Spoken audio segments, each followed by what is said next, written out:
সীমান্ত রক্ষার দায়িত্বে থাকা সীমান্ত সুরক্ষা বাহিনীর গাফিলতির কারণে প্রতিনিয়ত রাজ্যে বিদেশি অনুপ্রবেশকারীদের অনুপ্রবেশ ঘটছে, যা দেশের আভ্যন্তরীণ নিরাপত্তার জন্য বড় চ্যালেঞ্জ।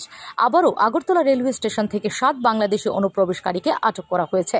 তাদের মধ্যে 4 জন যুবতী এবং 3 জন পুরুষ। আগরতলা রেলওয়ে স্টেশনের জিআরপি থানার পুলিশ তাদের আটক করে। এ বিষয়ে জিআরপি থানার ওসি তাপস দাস শুক্রবার সংবাদ মাধ্যমকে জানান, গোপন সূত্রে পাওয়া খবরের ভিত্তিতে অভিযান চালিয়ে এই 7 জনকে রেলওয়ে স্টেশন চত্বর থেকে আটক করা হয়েছে। জিজ্ঞাসাবাদে তারা জানিয়েছে, অবৈধ উপায়ে বাংলাদেশ থেকে ভারতে প্রবেশ করে তাদের কাছে কোনো বৈধ কাগজপত্র পাওয়া যায়নি এবং আগরতলা থেকে ট্রেনে করে তারা ভারতের বিভিন্ন জায়গায় যাওয়ার পরিকল্পনা নিয়ে এসেছিল। আটক 7 জনের নাম যথাক্রমে ইব্রাহিম হোসেন, খুলনা জেলায়; শফিকুল ইসলাম, বাড়ি সাতক্ষীরা জেলায়; সেলিনা বেগম, তার সঙ্গে শামীম রেজা নামে 5 বছরের একটি ছেলেও রয়েছে, বাড়ি সাতক্ষীরা জেলায়; শিমুল হোসেন, বাড়ি সাতক্ষীরা জেলায়; নূর নাহার, ঝুমা, বাড়ি পাবনা জেলায়; তসলিমা কানুম, বাড়ি নারাইল এবং মিনি খাতুন, তার বাড়ি খুলনা জেলায়। এদের বিরুদ্ধে একটি মামলা গ্রহণ করা হয়েছে। তাদেরকে আদালতে পাঠিয়ে পুলিশ রিমান্ডের আবেদন জানানো হবে বলেও জানিয়েছেন ওসি তাপস দাস।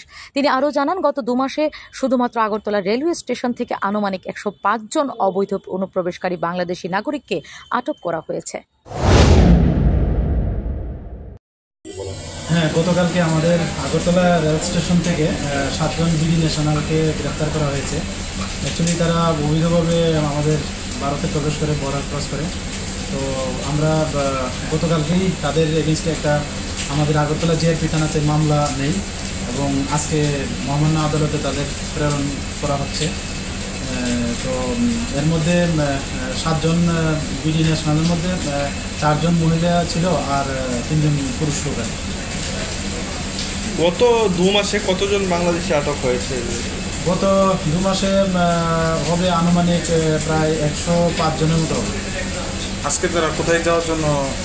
আজকে তারা তো ডেস্টিনেশন অনেকের অনেক দিকে, তো জিজ্ঞাসাবাদে তারা এখনও বলছে যে কেউই বেঙ্গালোর যাবে, কেউ কলকাতা যাবেন, কেউ আবার দিল্লি যাবেন, এরকম বলছে। আর কিছু কি উদ্ধার হয়েছে তাদের সাথে? তাদের কাছ থেকে তাদের মোবাইল ফোন উদ্ধার হয়েছে এবং কিছু বাংলাদেশি ডকুমেন্ট প্লাস কিছু ইন্ডিয়ান কারেন্সি, এগুলি আর কি।